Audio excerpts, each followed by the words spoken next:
Hello everyone, welcome to Star IQ. Star IQ के इस video platform पे आप सभी का बहुत बहुत स्वागत है।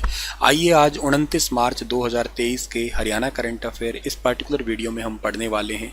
सो दोस्तों, अगर आपने अभी तक स्टार आईक्यू चैनल को सब्सक्राइब नहीं किया है तो कर लेना, और अगर आपने मुझसे ही एनवायरमेंटल साइंस और रोड सेफ्टी पढ़ना है तो स्टार आईक्यू एप्लीकेशन पे बैच अवेलेबल है। 31 मार्च तक उसके प्राइस है वो केवल 500 रुपये हैं। 31 मार्च के बाद में उसका प्राइस थोड़ा सा बढ़ जाएगा। सो अगर आपको पढ़ना ही है, प्रॉपर नोट्स ही चाहिए, पीडीएफ आप प्रिंट कर सकते हो, तो आप उस बैच को एनरोल कर लीजिएगा। आपके लिए कल एक सवाल दिया था, वो सवाल क्या रहेगा कि गांव रसूलपुर के मेडिकल कॉलेज का नाम किस पर होगा। गांव रसूलपुर के मेडिकल कॉलेज का नाम जो है ना वो होगा गुरु रविदास के नाम पे। हरियाणा में कहां पर 29 से 31 मार्च 2023 तक G20 ऑर्गेनाइजेशन के कृषि प्रतिनिधियों की दूसरी बैठक होगी। एक्चुअली हरियाणा में लिखूं ठीक है या हरियाणा की राजधानी में होगी ये, तो इस सवाल का ठीक आंसर ए ऑप्शन जो है ना वो बिल्कुल ठीक रहेगा। 29 से लेके 31 मार्च तक। अच्छा सर, ये पहली कब हुई थी, याद है आपको? हाँ, पहली याद है हमें, पहली याद है मार्च के अंदर हुई थी। 1 मार्च से लेके 3 मार्च के दौरान हुई थी आपकी। बेसिकली वर्किंग 4 तक चली थी ये, और मुख्य कुछ घोषणाएं थी वो 3 तक थी। इसके अलावा भी वर्किंग चला था। तो ये थी गुरुग्राम की, ठीक है ना, गुरुग्राम के फर्स्ट वीक में हुई थी मार्च के, ऐसे भी याद कर सकते हो आप लोग। इसमें सबसे बड़ा उद्देश्य गुरुग्राम वाली में था एंटी करप्शन बैठक थी ये। इस बार जो टारगेटेड है वो ये है कि G20 का दूसरा कृषि सम्मेलन जो होने वाला है ये 29 से, यानी कि आज से लेके और 31 तारीख तक होगा। ये 3 दिन का होगा ये, और इसमें एग्रीकल्चर बेस्ड होगा ये सब कुछ आपका। तो कृषि उत्पादन बढ़ाने की कोशिश की जाएगी, कैसे एग्रीकल्चर को हम लोग एनहांस करें। सर, एग्रीकल्चर को कैसे एनहांस कर सकते हैं? भाई देखो, आप परंपरागत खेती कर रहे हो वो एक अलग चीज़ है, लेकिन उसमें थोड़ा ट्रेडिशनल में थोड़ा सा चेंज करना है। चेंज करना इन द सेंस कि टेक्निक को लेके आना है, नए नए बीज का यूज़ किया जा सकता है, ज़मीन की गुणवत्ता है, सॉइल हेल्थ है, उसको चेक किया जा सकता है। इसके अलावा सतत कृषि है, सस्टेनेबल एग्रीकल्चर को डेवलपमेंट देना है, और पर्यावरण पर पड़ने वाले प्रभाव भी बहुत ज़रूरी है, क्योंकि हम पेस्टिसाइड इतना ज़्यादा यूज़ कर रहे हैं जिससे हमारे शरीर पर इफेक्ट पड़ रहा है और एनवायरनमेंट पे खैर पड़ ही रहा है। और इसके अलावा नवाचार है, उसके अंदर थोड़ा हम लोग टेक्निकल जो एडवांसमेंट है वो करेंगे। अत्याधुनिक टेक्निक कैसे यूज़ की जा सकती है, नैनो उर्वरक का उपयोग, ये जल्दी पौधों पे भी लगेगा और एनवायरनमेंट पे भी कम इसका असर होगा। तो इन सभी विषयों पे ये चर्चा होने वाली है G20 पे। और एग्रीकल्चर से रिलेटेड बात अगर करते हैं हम लोग, तो इसमें अंतर्राष्ट्रीय मोटे अनाजों का वर्ष हम लोग 2023 को सेलिब्रेट कर ही रहे हैं। सो ये काफ़ी इंपॉर्टेंट है, याद रखना इसको। कुरुक्षेत्र की किस बेटी ने 10 मीटर एयर पिस्टल निशानेबाजी में विश्व रिकॉर्ड बनाया है? कुरुक्षेत्र की बेटी है जिसने 10 मीटर में एयर पिस्टल में निशानेबाजी में रिकॉर्ड बनाया है। इस बच्ची का नाम है नैन्सी। ऑप्शन नंबर ए है इस सवाल का बिल्कुल ठीक है। कुरुक्षेत्र की बेटी है नैन्सी, इन्होंने 10 मीटर एयर पिस्टल निशानेबाजी में वर्ल्ड रिकॉर्ड बनाया है। भारत 7 मेडल के साथ पदक तालिका में दूसरे स्थान पर रहा है। भारतीय राइफल एसोसिएशन के उपाध्यक्ष एवं हरियाणा राइफल एसोसिएशन के महासचिव का नाम है अशोक मित्तल। ये भी आपको याद रखना है इनका नाम, ठीक है। और स्वर्ण पदक विजेता है सरबजोत के साथ हरियाणा राइफल एसोसिएशन के महासचिव है अशोक मित्तल, ठीक है। और सोनीपत में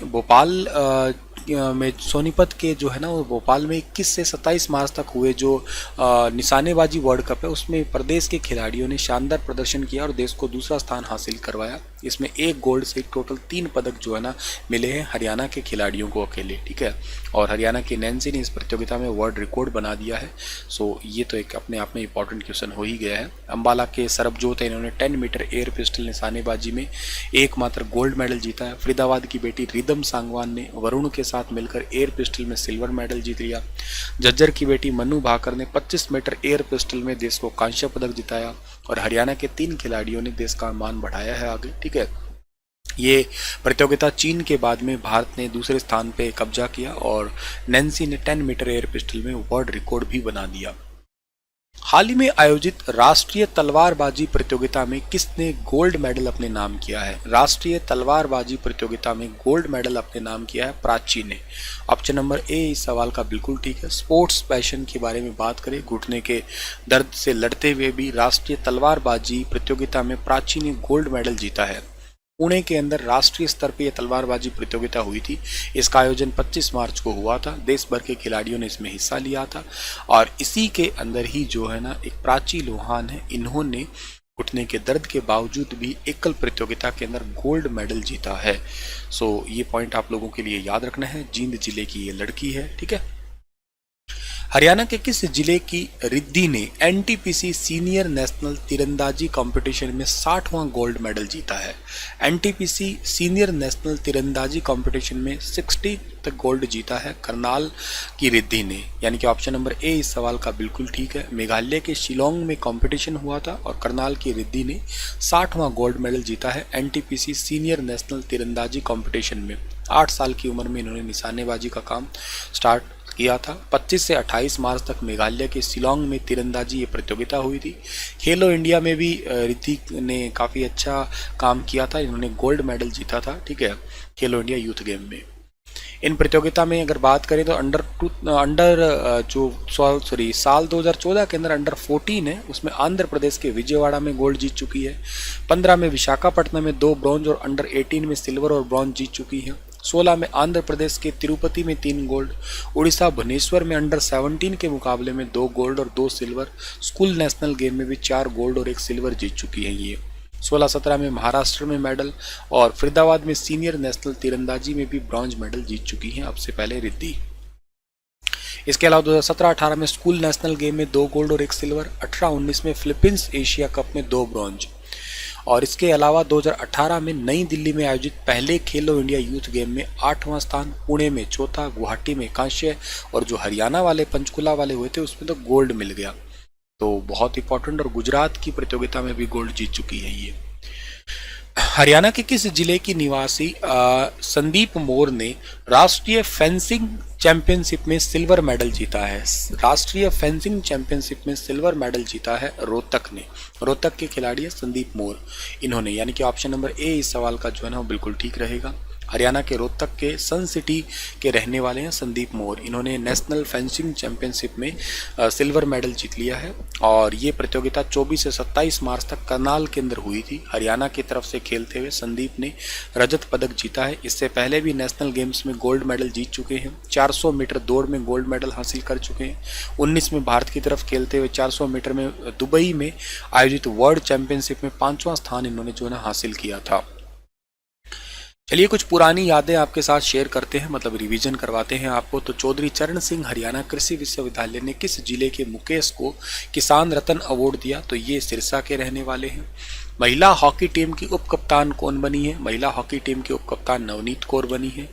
अच्छा, महिला अध्यक्ष शोध केंद्र को राष्ट्रीय महिला आयोग द्वारा अध्ययन करने के लिए अनुदान प्रदान करने की स्वीकृति मिली है कुरुक्षेत्र यूनिवर्सिटी को। 1882 करोड़ की टोटल हरियाणा के अंदर 167 परियोजनाओं का मुख्यमंत्री जी ने उद्घाटन किया।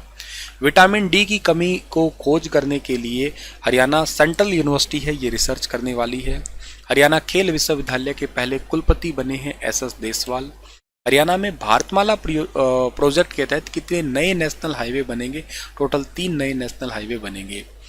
तो ये था आज का सुपर इम्पोर्टेंट सेशन और आपके लिए क्वेश्चन है कि किस जिले की छवि दीवान को मिसेज इंडिया माई आइडेंटिटी में बेस्ट वॉक का ताज पहनाया गया है? तो ये कौन से जिले की हैं छवि दीवान, बताइएगा इसके बारे में और इस सवाल के बारे में ढंग से बताइए और इसके जिले के बारे में भी एक्सप्लेन करिएगा आप लोग। Thank you so much, stay happy and stay healthy.